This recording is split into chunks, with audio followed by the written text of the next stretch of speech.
काश ये चूड़ियाँ कांच की ना होकर पत्थर की होती, फिर ना कभी मेरे सुहाग की निशानी मुझसे दूर होती।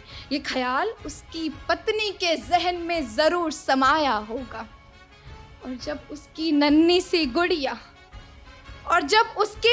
सी गुड़िया अपने पापा के करीब आई होगी, उसने अपने पापा के हाथ में अपने लिए एक चिट्ठी जरूर पाई होगी। और उस चिट्ठी में क्या, न मैं राधा न मैं मीरा, न मैं राधा न मैं मीरा, बस कृष्ण रस का श्रृंगार करती हूँ। न मैं राधा न मैं मीरा, बस कृष्ण रस का श्रृंगार करती हूँ। मैं राधा राधा बोल कर नहीं, अपनी कहानियों में राधा नाम लिखकर कृष्णा से प्यार करती हूँ। वैसे तो मुझे ज़्यादा कुछ लिखना नहीं आता, पर जब भी कभी कृष्णा नाम की स्याही मेरे पन्नों पर चलती है, तब खुद ब खुद मेरी अधूरी कहानी पूरी बनती है।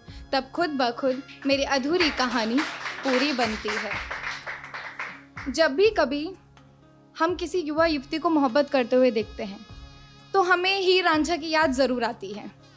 और जब भी कभी रास्ते में माँ दिखती है तो माँ को देखकर ममतत्व की झलक ज़रूर झलक जाती है। और जब भी कभी देश के सच्चे प्रेमी की बात की जाए तो आप सबको किसकी याद आती है, ज़रा बताएं। मैं, आप, हम सब, नहीं, एक फौजी।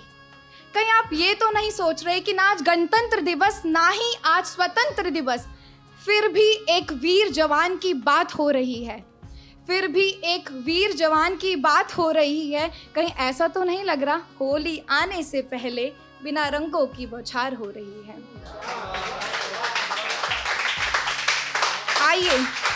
आइए मैं आप सबको एक सच्चे प्रेमी की सुनाती हूँ गाथा।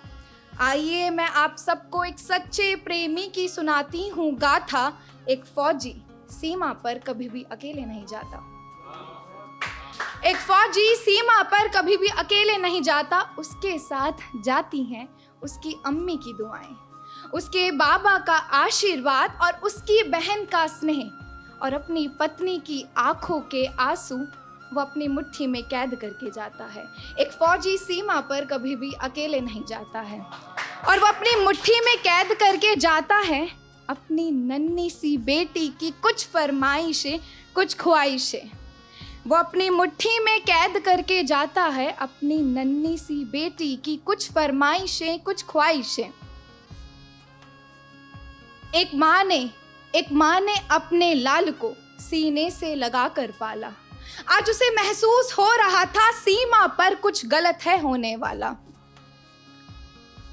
और जब उसके बेटे को सीने पर लगी गोली, इस और माँ की हाथ से छूट गई पूजा की थाली से गिरा हर एक सामान परिवार की व्यथा दर्शाता है। चारों ओर बिखरा कुमकुम पत्नी की मांग उजड़ गई, ये बात बतलाता है। बिखरे हुए तंडुल मतलब चावल के दाने, घर की शांति भंग हो गई, ये बात समझाता है। और बुझा हुआ दीपक माँ बाप के अश्रु और उनके बच्चे से दूर जाने की असहनीय यातना दर्शाता है। जब उनका शहीद लाला तिरंगे से लिपटा घर लौट कर आया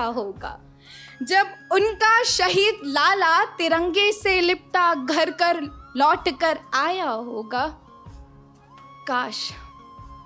काश मैं अपने बच्चे को कस के गले लगा लेता, ये ख्याल उसके पिता के जहन में जरूर आया होगा। काश ये काश ना होता, ये ख्याल उसकी बहन के मन में जरूर समाया होगा। मैं कैसे बयां करूं पीड़ा शहीद की माँ की, उसने अपने बच्चे को आखिरी बार भी डांटा होगा। मेरा लाल क्यों तू हमेशा धरती माँ का हो गया, मेरा लाल क्यों तू हमेशा के लिए सो गया। मैं कैसे बयां करूं पीड़ा उसकी पत्नी की। काश ये काश नहीं होता, काश ये चूड़ियां कांच की ना होकर पत्थर की होती, फिर ना कभी मेरे सुहाग की निशानी मुझसे दूर होती। ये ख्याल उसकी पत्नी के जहन में जरूर समाया होगा। और जब उसकी नन्ही सी गुड़िया अपने पापा के करीब आई होगी, उसने अपने पापा के हाथ में अपने लिए एक चिट्ठी जरूर पाई होगी। और उस चिट्ठी में क्या लिखा है जरा गौर फरमाइएगा। कर चले हम फिदा जानो तन साथियों, अब तुम्हारे हवाले ये वतन साथियों। कर चले हम फिदा जानो तन साथियों, अब तुम्हारे हवाले ये वतन साथियों।